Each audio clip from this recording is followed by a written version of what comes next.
Maaaring sasabihin ng iba na fake ang video na ito ni Stephen Curry pero hindi mga idol, napaka-imposible kasi ng ginawa nitong si Steph. Hindi lang naman nagmintis sa 5 full court shot ang greatest shooter of all time. Pero bago yan, Lakers versus Wizards recap mga idol. Aggressive sa first quarter ang pinakita ng Lake Show, Looney Walker and LeBron James hitting back-to-back 3-pointers sa first 2 quarters ng game. Maaga namang na-technical si Patrick Beverley nang mag-complain sa foul na tinawag sa kanya ng official. Si Anthony Davis naman kinalabaw ang depensa ng Wizards, hindi umubra ang 7-footer ng Washington na si Kristaps Porzingis kay AD. 10 points sa opening frame si Davis, inikutan naman ni LeBron ang depensa ng kanyang dating teammate na si Kyle Kuzma. Naghanap lang ng magandang pwesto para sa fadeaway jumper na to. 9 points naman for LBJ. Last 2 minutes, Brody Westbrook with the back-to-back baskets para sa Lakers. 33-27, Lakers with the lead. Second quarter, LeBron James 3-pointer at Austin Reeves transition layup. Itong si Reeves mga idol ay pasok sa 50-40-90 club ng NBA. Napaka-efficient na player off the bench ng Lakers. 7-minute mark, LeBron and AD connection. Anthony Davis alley-oop dunk. Palaki na ng palaki ang lamang ng Lakers. Kinakain lang ni Anthony Davis ang interior defense ng Wizards. Hindi makakasabay sa opensa ang home team. Maaga din kasing na-injured si Bradley Beal at hindi na nakabalik pa sa court.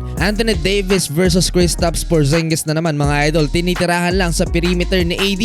Isa pa mula kay Anthony Davis, transition dunk. At si LeBron James mga idol, kinalabaw na din ang depensa ni Deni Avdija. Parang bulldozer kung makasagasa ng kalaban nitong si LeBron, may kasama pang foul. 24 points sa first stop pa lang si Anthony Davis. 15 for LeBron, 68-50, 18-point lead by the Lakers. Third quarter, lalo pang lumobo ang lamang ng Lakers sa Wizards. Si AD at LeBron ang gumawa sa opensa ng purple and gold mga idol. Nadakdakan naman ni Kristaps Porzingis si Anthony Davis. Driving one-handed dunk and one. Pero malaki ang kanilang hinahabol. 30-point double-double na for Anthony Davis. Patapos na ang third quarter nang magtala pa ng 6 points si AD. Ayaw paawat mga idol. Last 4 seconds and one layup for Lakers superstar. 105-81. 24 na ang hinahabol ng Wizards.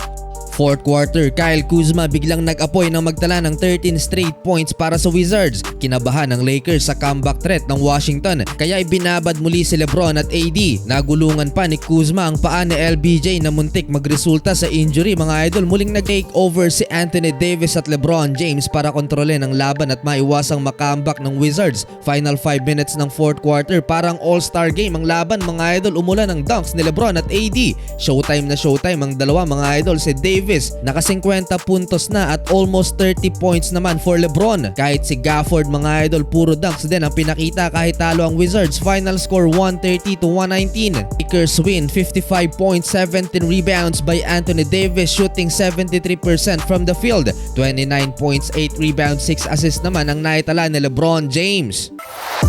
Samantala, sa latest video ni Stephen Curry nakuha ng Sports Illustrated matapos ang shooting na ginawa para sa kanilang programa, involved nga itong si Curry mga idol, nagtala ng imposibleng 5 magkasunod na tira mula sa kabilang court. Ang greatest shooter of all time, hindi ito edited mga idol at actual video ito na ginawa ni Stephen Curry sa practice court ng Golden State Warriors. Walang cut sa video mga idol, panoorin nyo to.